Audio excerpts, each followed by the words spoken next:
What's the agnostic to do? And let me describe what I mean by agnostic in the context of this video. Agnostic obviously means not knowing. If you go with the idea that you're never 100% certain of anything, then technically you could say everybody's agnostic about everything. But that's not what I'm talking about here. Here I'm talking about specifically to Christianity, people who aren't sure whether they believe in it, people who aren't already all in for Christianity or already all in for atheism or some other religion.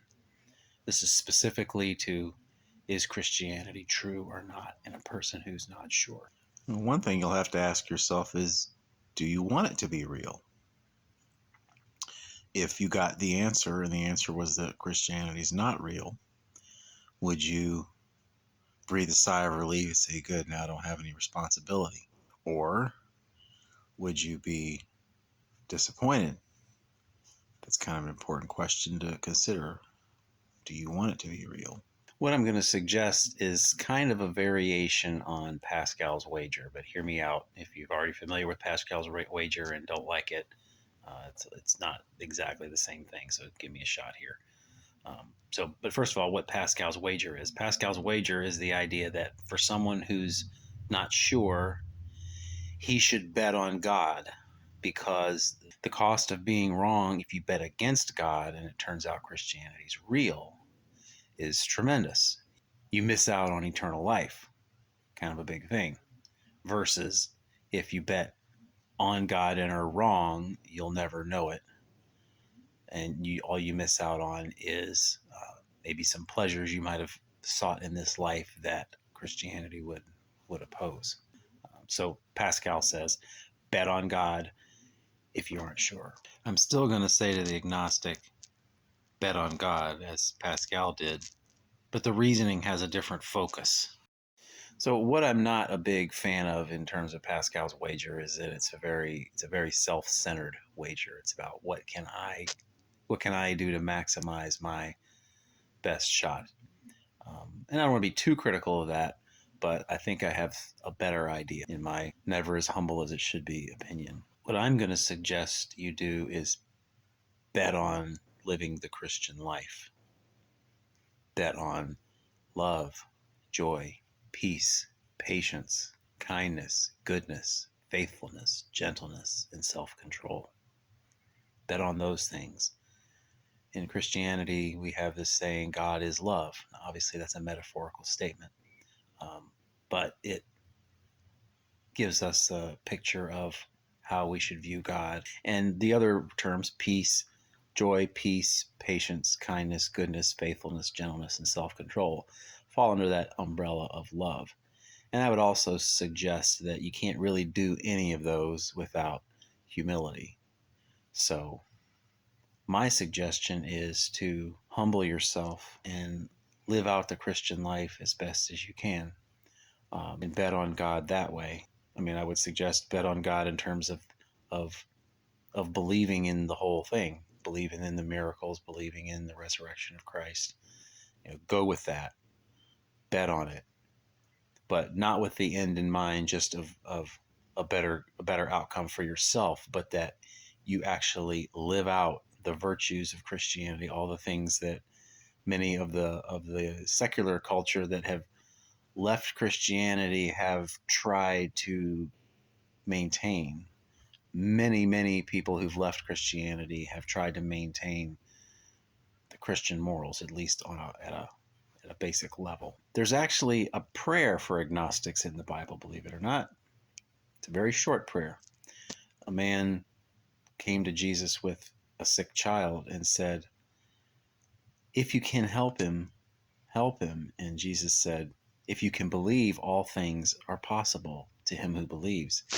And the man said, this is the prayer, Lord, I believe, help my unbelief. This is a man who wanted to be a believer, but he wasn't there yet. And he was asking Jesus for help to be there. And I would strongly encourage that prayer if you are a person who's unsure of Christianity and sincere about it. If you're not sure about Christianity and are serious about, the possibility of what if it happens to be true, pray that prayer, and not just once, but develop that mindset of wanting to believe and wanting, and the more, because the more you believe, the easier it will be for you to live out those Christian principles that most people agree are good things. You may not agree with all of it, but love, joy, peace, patience, kindness, goodness, faithfulness, gentleness, and self-control. It's hard to argue against those being good things. If you're willing to take up this challenge, be honest about it. You don't have to pretend you're convinced for everyone else. Try to live it and be honest. You can say, I'm not really sure about this, but I'm going with it because it seems the right thing to me. It is my belief that if you sincerely pray, Lord, I believe, help my unbelief, and don't give up on that God will answer that. So back to the comparison with Pascal's wager, I like the what if I bet on God and I'm wrong? I like the results better of this way than the Pascal's wager way. Pascal's wager is just um, the downside is I missed out on some pleasures I might have sought. But this mindset says if I bet on God and I'm wrong, I still lived a much better life than I would have if I was just living for my own pleasures. So, like with Pascal's wager, I'm still saying bet on God, but the focus is different. Instead of focusing on what you'll get at the end if it's real, focus on who you will have been at the end, whether it's real or whether it's not. Do you want to be the person who, at the end of your life, looks back and says, yes, I sought every pleasure that I could for myself? Or do you want to be the person who looks back and says, I did my best to love others? And even if you do get to the point where you're all in for God and you fully believe it, I would suggest continuing to pray, help my unbelief, because none of us ever believes perfectly. We may be as all in as we can manage, but it's never perfect. For myself, sometimes I need to use that prayer in a time of, say, emotional crisis or something like that, because that's where I'm most likely to doubt, not intellectual doubts like, oh, look at the great argument Richard Dawkins just came out with. That's not something that really affects me.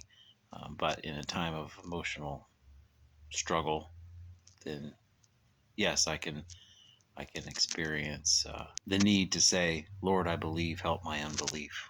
For a summary of the gospel of Christianity, go back to number 4 in this series. So if you're an agnostic, my suggestion is to bet on God. You have eternity to gain, and even if you don't, you have nothing to lose but your own selfishness.